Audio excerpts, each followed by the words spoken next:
Welcome to the Journal Editorial Report. I'm Paul Gigot. With his second term now secure, is President Obama's signature health care law a sure thing? From health insurance exchanges to a vast expansion of Medicaid, Obamacare is heavily dependent on state implementation, and a growing number of the nation's 30 Republican governors are saying they won't do the federal government's bidding. Wisconsin's Scott Walker is one of them, and he joins me now. Governor, great to have you with us. Paul, good to be with you. So when you wrote to HHS Secretary Kathleen Sebelius, you said you weren't going to set up a state exchange because you wouldn't have the flexibility to make it work. Why don't you elaborate on what you mean by lack of flexibility? Well, for all the talk, each of us as governors can comply with the law one of three ways: a state-run exchange, a partnership, or deferring to the federal government. And for any of the folks who are lobbying me to have a state-run exchange, they really need to realize in the end there is no real flexibility, and in terms of final outcome, there is no substantive difference between each of the three options. All of them lead to a federally run exchange in one way or the other. A great example of that is talking over the last few weeks to my friend Gary Herbert, the governor of Utah. Right. Utah, Paul, as you know, and probably most of your viewers know, years ago, 5-6 years ago, set up their own exchange. They did it in a free market way. They did it working with small businesses in their state. They have one of the lowest costs of any state in the country when it comes to health care. They still have quality health care, but they did it through a market-driven exchange. According to my friend Gary Herbert, that doesn't qualify under the new Affordable Care Act, and so they're going to have to come back and put in place something that more aligns them with what the federal government wants. To me, I said you get all the exposure without any of the flexibility. That's not a good deal. And on behalf of the taxpayers in my state, I said, no, thank you.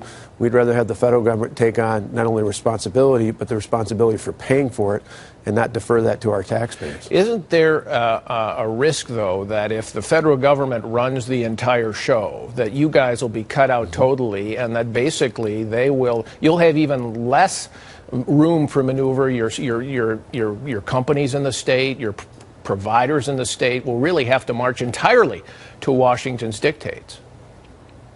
Well, there is, and there's that risk, but the reality is we looked at this. In fact, we started looking at it literally 2 years ago in December of 2010, right after the election. I and a bunch of the other new governors in both parties went to the White House, went and met in the old executive office building with Secretary Sebelius and others. And they talked about flexibility then.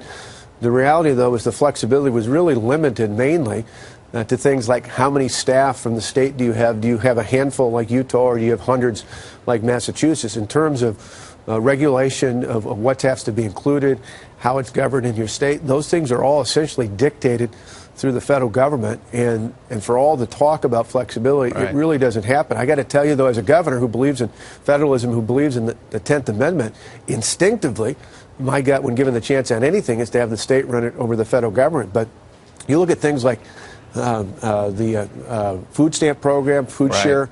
You look at things like special education. That's a mandate that for years has been mandated by the federal government and the states and the school districts in our country, and never comes close to covering the cost of that. I think most of us who said no and deferred to the federal government did so because we didn't want the cost incurred upon our taxpayers. Well, as the law is drafted, I gather that the subsidies can only flow through state exchanges. That is, the subsidies for individuals to have health care. Now, so if the federal government delivers the exchange in your state, runs it, then at least as drafted, the subsidies will not be able to flow. Was that part of your calculation as well in this decision? No, I think in the end there's a series of things, that being one of them, some other things in terms of insurance regulation within a state beyond just an exchange itself.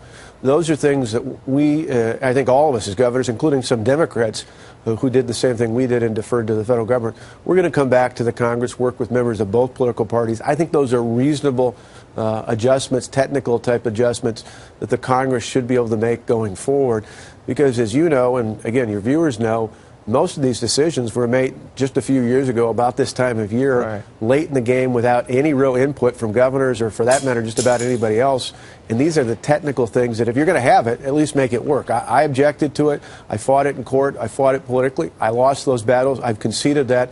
I've conceded that, at least for the time being, there'll be exchanges in my state that just won't be run by the state. But right, I think if you're going to make it work, most people realize there has to be some technical adjustments. But one of the things you did win on in the court case was Medicaid. So now states have the option of opting out of the Medicaid expansion. That is a big part of this bill. Have you made a decision on Medicaid yet? Are you going to opt in or out? I have not, but I got to tell you, much as I did about the original question, I have, and as do governors in both parties, some real hesitations about the expansion. In our state, for example, Wisconsin already has over 90% of our people covered. We have one of the most extensive coverage systems in the country. So that's part of the reason why we fought the bill in the first place. And we already do it pretty well. There's a small number of people. Why blow up the whole system for that? But having said that, our real concern is it's 100% reimbursement for this expansion for the first 3 years under the actual terms of the law itself. If you just read it, 3 years from now, it drops down to 90%. Any of us who've dealt with the federal government before and anything else, and special ed was a good example I gave before, know that they come nowhere near those sorts of goals several years after the legislation. And so I think many of us are concerned looking ahead to the future saying, are you going to add massive numbers of people on Medicaid? Some in more states more than others. In ours, it would be a relatively minimal number compared to other states, but still, would we be adding people and not have the funding?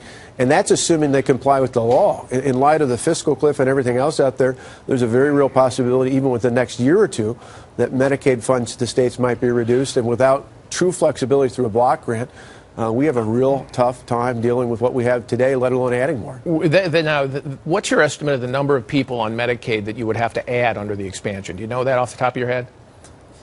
Well, it varies. That's part of one of the challenges with this whole law, not just on the Medicaid expansion, but even in the terms of the law itself. And when we looked at the exchange, we thought the cost of just the exchange could go up to as much as $60 million. For us, the number that would be eligible fluctuates depending on what we can do with the rest of our population. And I think for a lot of governors, that's also part of the concern.